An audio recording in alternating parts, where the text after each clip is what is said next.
the trading post. You must learn, flip cards, comics, profits you earn.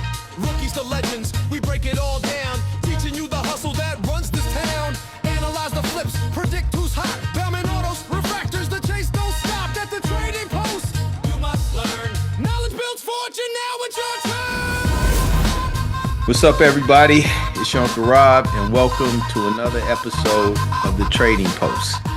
Today, I got my man Jeff on the line, and Jeff and I are going to talk a little bit about comics. And this is going to be a very interesting episode for me because I just acquired, some of you may know I mentioned it, a comic book collection. So I get to find out a little bit about what I have. Jeff, how you doing? I'm doing great, man. Great to be here. All right, thank you. Thanks for being Yeah. here. Yeah. First, let's just ask, how did you get started? When and what got you into comic books? Um, I remember when I was, one of my earliest memories was my mom helping to teach me read with comic books. My mom was, it was probably maybe first or second grade, I think, just based on where we lived at the time. And I remember she was the person who pointed out to me that the cloud bubbles meant that the character was thinking, and the talking bubbles meant that the character was talking. And that was like a revelation to me. So I remember from that moment on, I had all the insider info on how to actually read and understand how comics worked. And I think at the time I was reading Legion of Superheroes. I loved the idea that Superboy had a club and he had friends, and they all had a superhero club and they were kids. So I think that was the one that really attracted me. And then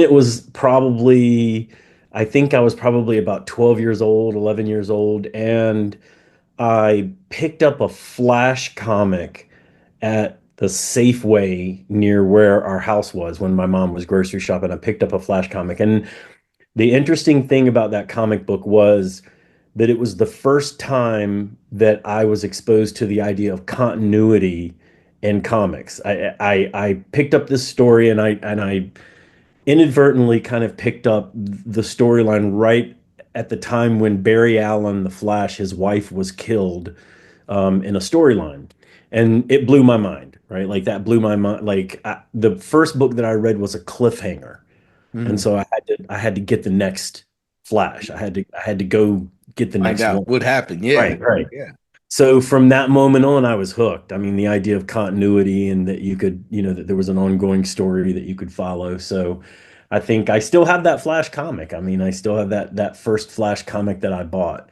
And that was the one that kind of got me hooked. And then from that point on, um, my friends and I just sort of all got into comics together. And I remember, I lived in Richmond, Virginia at the time, and you can Google this, I guess. There was a store in Virginia at the time called Nostalgia Plus. And it was a dark dungeon, small little, smelly, musty comic book shop run by a hippie, right? Like the guy had long hair and always had a funny smell about him. Mhm. And and That's my exactly dad used to always, my dad would take me there and wait outside while I went in, and so I think that was it. I mean, from that point on, I was hooked. In college, I had a pretty clever idea at the time. I got a Diamond account. Diamond was the company that sold wholesale comics at the time to comic book stores. Oh, okay. And I was I had a lot of friends on campus, and we were all sort of, there was sort of an enclave of nerds.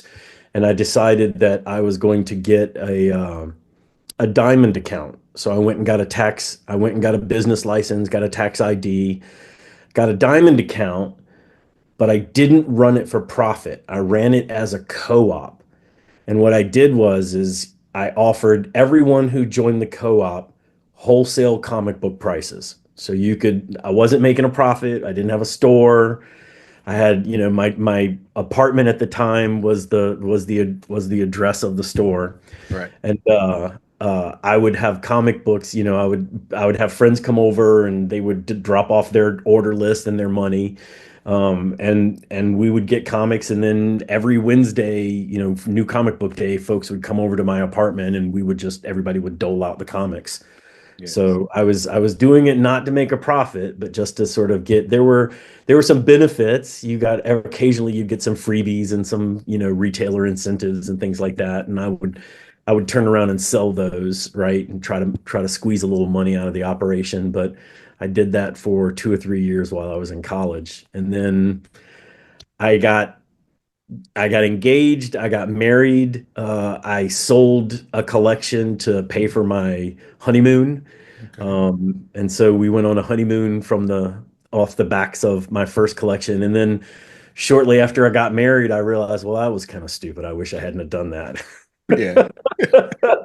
So I started collecting again. I started, another collection. Only this last time, this was the last time when I started collecting, I started making a concerted effort to only buy what at the time what I was calling historically significant comics. I was looking I had as a result of being in college and collecting comics, I had dozens of long boxes. I had a whole Mm, room just filled with long boxes of comics, and I sold that off, and I vowed, I wasn't going to go down that road again. I didn't want to just buy comics, just buy okay. them for the Well, l- to do let's them. dive into that a little. Yeah. What would you class or be specific? What's a significantly relevant comic? Well, early on in my collecting, you realized, and again, this is before I'm an old guy. I'm an old guy. Okay. Um, Early on, before the internet, I would read Overstreet, the price guide. I would read, um, whatever I could get my hands on around comics. And at the time, there weren't, like I said, maybe one or two comic book stores in town, and it was tough to get to them. And a place where I would get a lot of my comic fix was through the local library, and they had books at the time. There's a Smithsonian Guide to Comics. There's a handful of books, Superman from the 30s to the 70s, Batman from the 30s to the 70s, a handful of books at the time that you could get from the library. And the thing that they had in common, and Marvel was doing this, there was Bring on the Bad Guys, there was a series of books that Marvel published in the 70s and 80s where they would reprint some of their most historically significant comics. First appearance of Spider-Man, the first appearance of the Fantastic Four, first appearance of Galactus. So early on, I started to recognize that there were comics that were significant, right? Like there were comics. Those were the valuable comics. You wanted to get the first appearance of Superman. You wanted to get the first appearance of a character. A Okay. first issue, number one. Mhm. But then the more that you read comics, you also started to realize that there were some that were significant because of the storylines. You wanted to get, um, the Galactus saga from the Fantastic Four. That sort of set the tone for the series, and that was a significant storyline. You wanted to get the death of the Phoenix, the Phoenix storyline in the X-Men, um, the death of Gwen Stacy, right? Like these weren't like first appearance comics.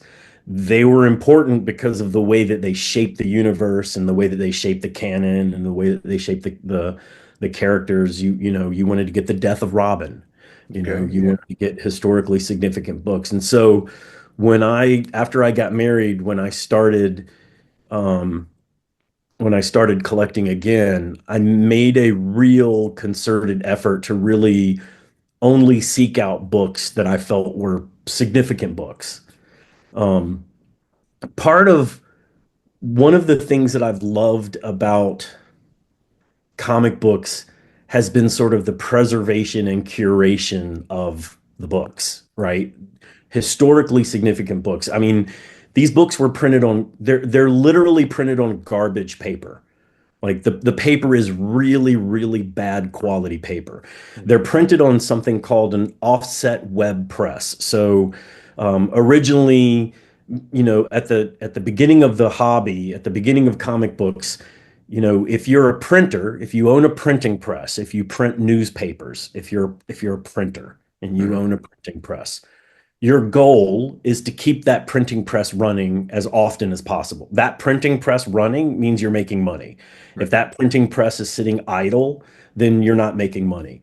So in the early days of comics, they were an offshoot of newspaper. They were a repackaging of newspaper strips. And then they were a repackaging of original stories with previously told, but they were printed sort of at night by newspaper publishers and printers, as a way to keep the presses running, right? So you keep the presses running. You come up with additional ways to make money. You take these comics and you print them up, you know, 16 up on a page, and you fold them, then you fold them again, then you fold them again, and then you cut them, and then you bind them.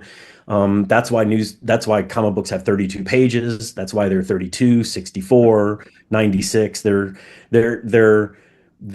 printed on the same paper that newspaper was printed on. And obviously newspaper isn't designed to last very long, right? Right. Newspapers, you print it for a day, you hand it out, and it's gone. Right. So comic books were traditionally printed on really, really garbage paper. So there was a bit of taking great care in sort of preserving comic books, right? That's why, my comic book collection, I keep all of my books in Mylar. I don't keep my books in polypropylene. I don't keep my books in plastic bags. I keep them in Mylar. I use acid-free backboards. There's just this weird sense of history and obligation to sort of preserve and protect what you're buying and investing in. Hmm. Um, I have art on the wall, but I don't display comics. My Hmm. comics are actually in a closet, right? I keep them in boxes in a closet, and I don't expose them to light. I don't hang them up on the wall.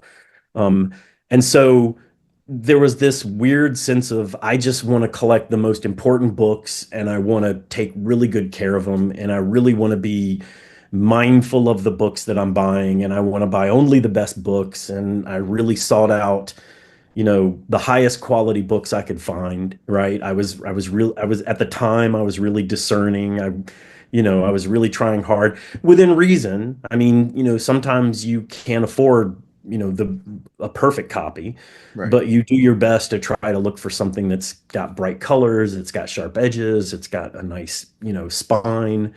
So after I got married, I just really started to kind of do it as more of a personal passion around creating, collecting what I loved, and preserving what I loved and taking care of what I loved. And I wanted to look back on something and have it be sort of like a meaningful collection. So Yeah. that No, was really that's what that's that's started. super interesting. So Yeah. let me ask you, Mhm. would you feel that, because based on this, I'm thinking that it's probably more valuable if a person is collecting for value, um, to go after those type of books rather than an entire series or an entire collection. For example, I bought this collection. It doesn't go back that far. It goes back to Thor 101. All right. So I got a Oh, that's Thor. great. It's a beautiful book. And Yeah. then I go to all the way up to like 400 and something. And there are Hmm. gaps in between. Hmm. So my first initial thought would be to try to get the ones in between and then see how far I could get close to one. Or would it make more sense to go after? I mean, would that have a value per So se if there are no real significant Thor stories other than the appearance of Thor or Loki or whatever? no, it's interesting. So my Spider-Man collection consists of maybe five Spider-Man books, right? Okay. Like I'm not the biggest Spider-Man fan. I mean, I like Spider-Man. Hmm. I've got Spider-Man collected volumes, like, I'll get an omnibus and read it. But my Spider-Man collection consists of like Spider-Man 129, the first appearance of the Punisher, the death of Gwen Stacy, the death of the Hobgoblin. Those were like fun books that I wanted to have because I liked them and I liked the stories and they were good. Brave and the Bold, which was a DC title that ran in the 70s, 60s, 70s, and 80s, and was one of my favorites growing up as a kid. Now, as a kid, I was riding my bike to 7-Eleven and I was spending my hard-earned money to buy comic books. Mhm. So when I'm parting with my hard-earned money that I earned mowing lawns and working at the pool in the afternoons, Right. I was trying to get more bang for my buck. So for me, a title like Brave and the Bold, which is Batman and a mystery team up partner every month, I'm getting two for the price of one. Like to me, that's the choice that I'm making as a kid. I'm collecting Brave and the Bold because it's not just a Batman title, it's Batman and Flash, and it's Batman and Plastic Man and Batman and Superman. So I was getting two for the price of one. So in my case, I have a complete run of Brave and Bold because I love that series growing up. There's a lot in there that aren't worth a whole lot of money. There's the first appearance of the Teen Titans, there's the first appearance of Green Arrow's new costume. Nothing really super significant. First appearance of Metamorpho. But I loved Brave and the Bold. If you love Thor Mhm. and you are passionate about Thor, collect all those Thors, man. Nobody is stopping you. You can do both. I mean, you can. I have Brave and the Bold, Fantastic Four, and then the funnier ones. I was in the Navy, so I joined the Navy, right out of high school. I have a lot of Navy comics. I have a full run of a title called Fightin' Navy that I it's not valuable, right? Like it's not Right. super valuable, but it's great stories of sailors and fighting men and Mhm. war stories and stories of bravery and heroism on the open seas and I love it, right? So I collect them all. Like I've got the whole run of Fighting Navy. Probably not worth it. Probably not, not something that people are trying to seek out. But I've got a whole run of Brave and Bold. I've got a huge run of Fantastic Four. I've got a complete run of X-Men from 94 to about 350, which is, the time period where I really enjoyed reading the X-Men. So it's a little bit of both. I Yeah. mean, I've got one Incredible Hulk book, and I bet you can guess which one it is. It's Hulk 181. It's the first appearance of Wolverine. Okay. Yeah. The only Hulk book I own. I mean, that's it. I don't own Hulk 182. I don't own Hulk 179. I just own Hulk 181. And I like that because that's the first appearance of Wolverine, but I don't necessarily need to own every Hulk, right? So I've got a little bit of both. I've got a nice little blend. I've got things that I'm passionate about, things I love that I collect the whole run, and then I've got things that I realize like, yeah, this is an important book. I probably want to get this one. Yeah. So No, that's interesting. So yeah. I've only talked to one other comic book person, and I didn't get this perspective, so this is great. And I can see how me identifying with Thor may make me want to finish that collection, Of from a course. nostalgic Of kind of thing. course. Because it's And really not about think of all value. the stories, think of the stories that are in those holes that you need to fill that you haven't read yet. Those Right. great Thor stories that you'll get to read Yeah. that you'll appreciate because you love the Right. character. Yeah. So yeah, So, you so do I, you, c- I could see that. But yeah. then as someone, because outside of the Thor, like I have a lot of other stuff here that came with that collection. Bunch of Hmm. Conan, some Dracula, some Daredevil. Like this is a pretty old Daredevil. And I Love mean, I don't it. know what to do with these things. And I would think that now significant stories probably, if you're collecting for value, makes a whole lot more sense. Let me put a bug in your ear. Hmm. You take those comics that are good that you don't necessarily feel an attachment to, and you trade them for the Thor comics that you want. Oh, yeah. Okay. Yeah, there you go. Yeah. There you go. You've got currency. You've Yeah. got Okay. something that somebody else wants. You may not be that attached to it. Go find somebody that's willing to trade for some Thor books that you want to pick up. Never thought about that. Never Yep. thought about that. So Yep. that's good. Let me Yeah, ask you yeah. another question. Since you have art on the on your wall, um, the art from comics, the covers, and I know now the modern covers. I know back in the day it was just one cover, but now they have multiple covers and different artists to do covers that aren't the same as the people that are illustrating inside the comic book. I mean, does that make a difference? I mean, what do you feel? What's your opinion? I mean, So I've worked my whole life in creative advertising. So my career has been in creative advertising. I have been a fan of creative individuals. I love working with creative people. Um, so the artwork that you see behind me is again sort of the same approach. You know, these are pieces of art by people in particular that I've sought out just based on who they are because I love working with them. There's Jack Kirby, there's Darwin Cook, there's Jaime Hernandez, Jim Lee, Matt Wagner. These are all creators that I just personally love. Like to me, the attraction for buying a page of art was to own something that was created by these people that I love and admire. And I've been going to comic book conventions for pretty much my whole life. My first comic book convention was in the basement of a church.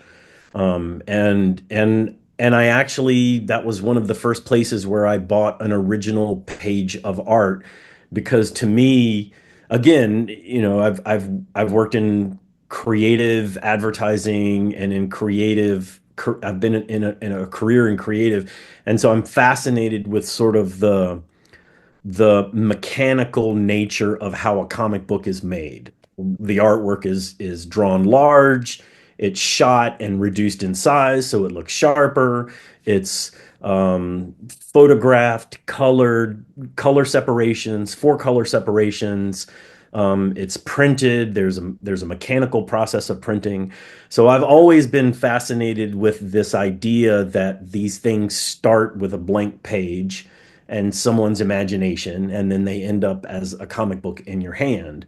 And mm, that's a journey that art takes. So for me, the artwork is just simply an extension of trying to own something that the people that I most admire over the course of my life. Neil Adams, Matt Wagner, Jack Kirby, Jim Lee, you know, all of the Jaime Hernandez from Love and Rockets, Jim Aparo, Kurt Swan, Superman. I mean, these are the things that I grew up with and the people that I admired. So I sought out a tangible example of their creative work, right? And mm, that's really it. Some people chase covers, right? Covers are expensive, right? So that's you know what you're getting into when you start trying to chase down covers. To me, I was much more fascinated with a a page of a comic that was actually printed. You know, I own each of these comics. Like each of these pages comes from a comic book that I own, yeah, right? So I can turn to page 17 and show you that page in the book, and then I can point and go, that's page 17. Like, yeah. That's and how it started. that's the only copy of page Page 17. 17. That's the Yeah, other thing, right? yeah. Like That was the there is only illustrator's copy. one page 17 Yeah, in the world that was the original art, and I own that page 17. So that to me was always the attraction, was sort of like the the the graphic artist mechanical process of creating a comic book and the artifacts that come out of that effort. yeah. Oh, that's really cool. That's really Yeah. cool. Now, the stories, the writing, Mm. Hmm. do you see or do you feel that the writing back in the day was better? The writing between DC and Marvel? You said you started with some DC comics and then that Flash introduced you to the continuity of a story. Hmm.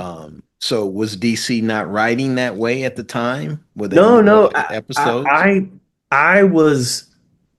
I was not, you know, it's strange. I got turned on to Marvel much later in life than most kids do. I was just, I grew up with the Super Friends on TV, Superman, Batman.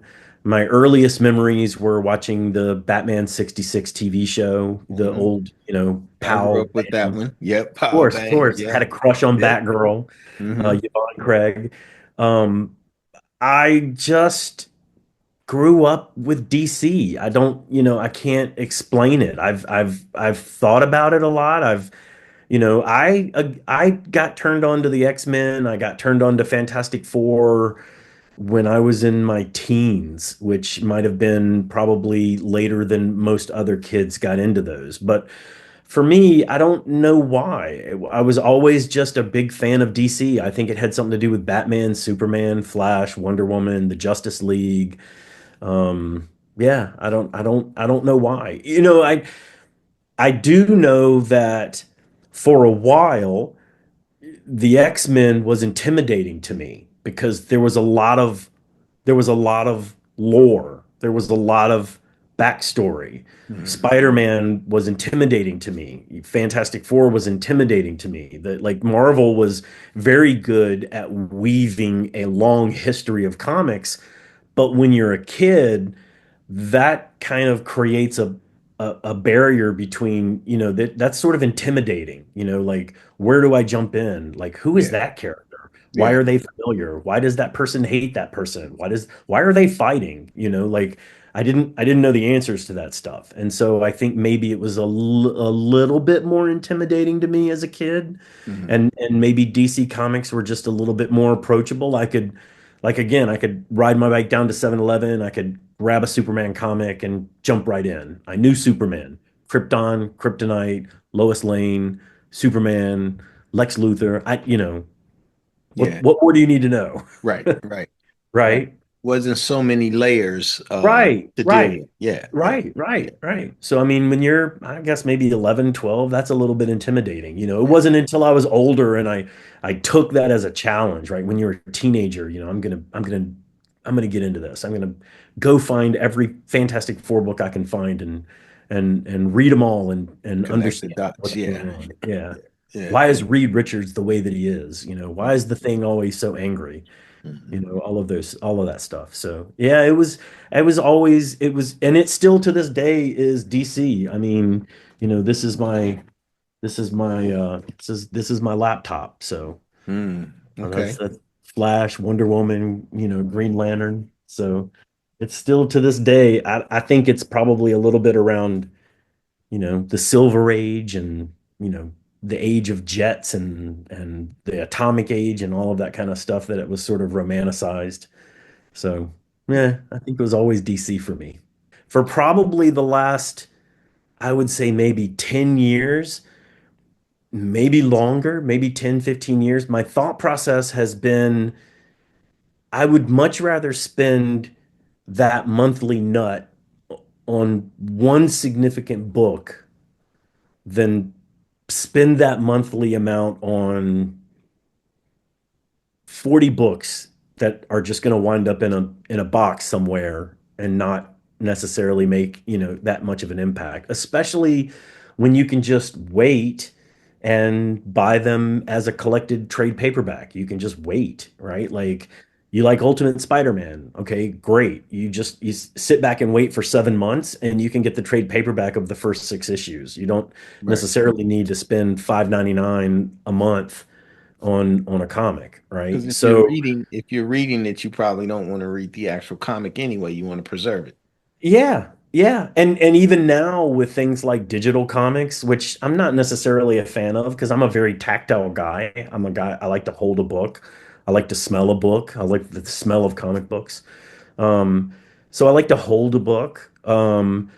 And digital comics are okay, but I mean, you can't beat that for, I don't know, maybe $10 a month. You could just read unlimited comics. So if you want to read Absolute Batman, I'm happy just reading it on, DC Digital and Marvel Digital. But again, like I said, it was just me trying to be, um, I don't know, mindful of my money versus the value, and just I would, that when I got married and I sold my comic collection, you would think that I felt really, really bad about getting it, but selling it. But I had kind of a sense of relief because I had a lot of comics. I mean, a room full of comics. Hmm. And there wasn't a whole lot, I would say maybe 15% of those books, 10, 15% of those books were significant books that I felt bad about parting with, right? Giant Size X-Men #1, uh, Spider-Man 129. I went back and repurchased them later. Right. But, I mean, tiny, tiny amount out of all of this sea of books. And I realized like I don't want to go down that road again. Like I don't want to buy, I don't want to buy everything. Yeah. I don't want to, I would much rather be judicious and Hmm. spend that monthly number on one book. Even better. I'll tell you even better. You don't get a book that month. You roll that money over to the next month and you spend $800 $800. on a good book. Yeah. Okay. I mean, it works out, right? Yeah, and it probably takes you a month or two to find the one you want anyway. Right. It's about the hunt. It's about the Yeah. journey. It gives you something to go to a comic convention and go look for, right? It gives you a Yeah. purpose when you Yeah. go to a comic convention. You got, a nice chunk of change and you're looking for, a particular issue of The Flash that you have had on your wish list for ages, Hmm. right? Or you're trying to find that one last Navy action that you need to get from the 40s, right? Like something that you'd never afford, but you can make a choice. You can spend, 100 bucks a Yeah. week, or you can spend 800 every couple of months. That's interesting. Roll it over again and spend $1,200 on one book. Right. Yeah. I mean, well, if you put the budget aside and you chase the volumes that you're after or the particular books that you're after, you just spend when you find what you're after. You know what I'm That's saying? it. Yeah, Um, yeah, yeah, I actually like that approach from a value collector standpoint, yeah. I not mean, from a to me, that's nostalgic fan. meaningful. Yeah. I go to Heroes Con in Charlotte every year. Every year in June, I go to Heroes Con. I've been going to Heroes Con for over 40 years. Since I was a kid, I've been going to their Shelton Drum, Heroes Con, Charlotte. Love it. Okay. Um, I'll save up for a year prior when I come back from Heroes Con, I start saving up for the next Heroes Con, right? Like I've been to San Diego, I've been to New York Comic Con, I've been to Emerald City, C2E2. I've been to all of those big conventions, and to me, it's much more fun to just hunt down one or two books, like significant books. Mhm. Huge reward, right? Like huge sense of accomplishment. So that's No, always, I can see that. I yeah. could see how that would be. I was gonna ask you, and I still am, but I'd ask the other person I spoke to about like some of these crossovers. Like I just realized they just did this new Batman Deadpool thing. Hmm. And I mean, what do you feel about those and the value of them? I mean, from what I understand, they're short runs anyway. Does it make sense to grab them all? I mean, Of from a course. value standpoint. I mean, look, let's be really, really clear. Modern comics are not the value in comic, the value of a comic is determined by a bunch of different, there's demand, but there's also scarcity, there's condition, there's age, right? There's significance. These are all of the things that kind of go into a soup about what makes a comic valuable. And and I can tell you, there may be smaller print runs on purpose, but a lot of this is what you're seeing is more marketing than anything else, I would say, right? Like there's a conscious decision to create variant comics that are 1 in 50 or 1 in 100 or 1 in 200 or 1 in 1,000. Those are conscious decisions to artificially create scarcity. Right. Those books aren't scarce. A Hulk 181 is going to be scarce for a couple of reasons. One, it could contain the Marvel value stamp inside or not. In the 70s, they had these stamps that were inside comics, and kids were encouraged to cut the stamps out of the comics and collect them. The first thing that you do when you get a Hulk 181 is you open it up and make sure that the value stamp is in there. If the value stamp isn't in there, then the value of the book plummets, right? So that's real scarcity. Superman number one, scarce. Yeah. Batman number one, scarce. You're talking about dozens of copies that exist in the world, less than 500, less than whatever the number is. That's real scarcity. And coupled with the demand to own that book, Mhm. that's why, the price is jacked up the way that it is. Artificial scarcity, I mean, it's good in the short term. I think, you just need to go into it with your eyes open that you're not buying this book to send your kids to college. Like Right. that's not the intention. You can flip the book, like, there's nothing wrong again, like you go back to our Thor conversation. There's nothing wrong with you paying $10 for a book, and if the price jumps to 100, you leverage that for trade. I mean, I've done that my whole life. I mean, I certainly don't shy away from variant covers or limited editions or any of that kind of stuff because I know two or three of those and I could trade that for like again that one That one that $400 you're looking book or for. that one $800 book.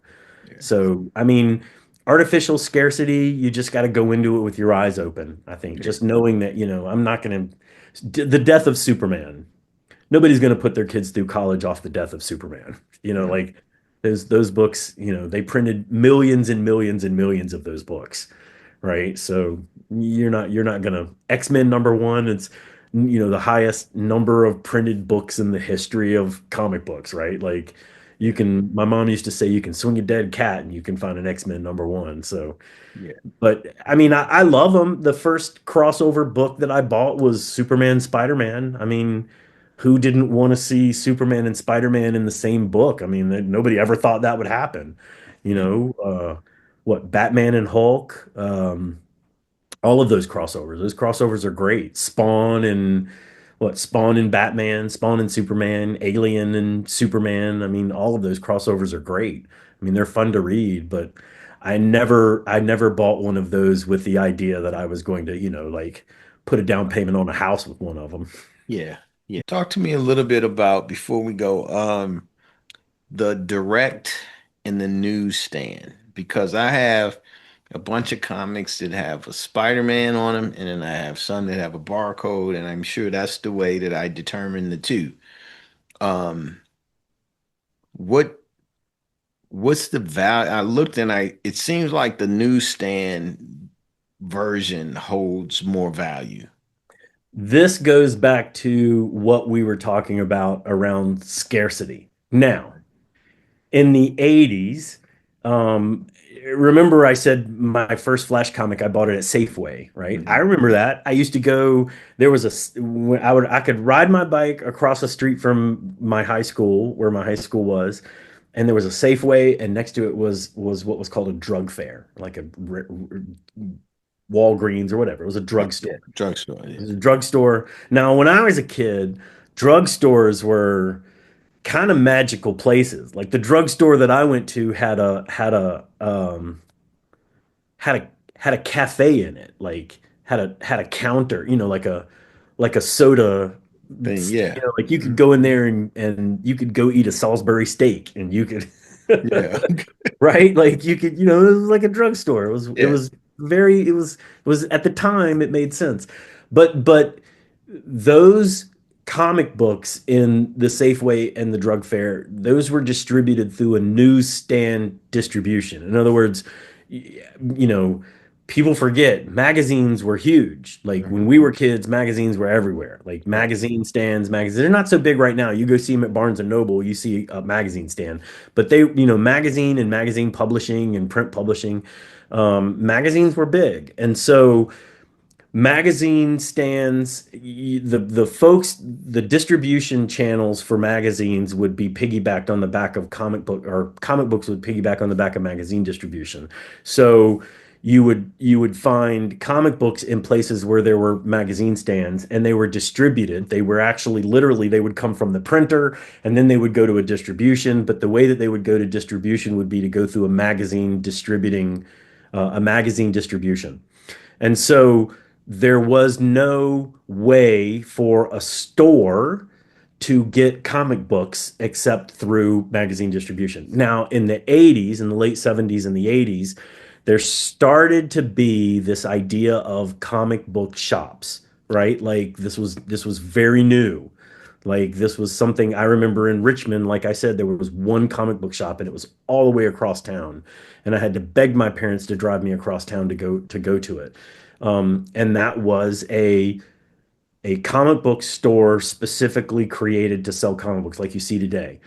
And Marvel and DC recognized that that was becoming a thing, right? Marvel and DC recognized that there were actually stores that were specializing in just selling comic books. They would sell old comics, they would sell new comics.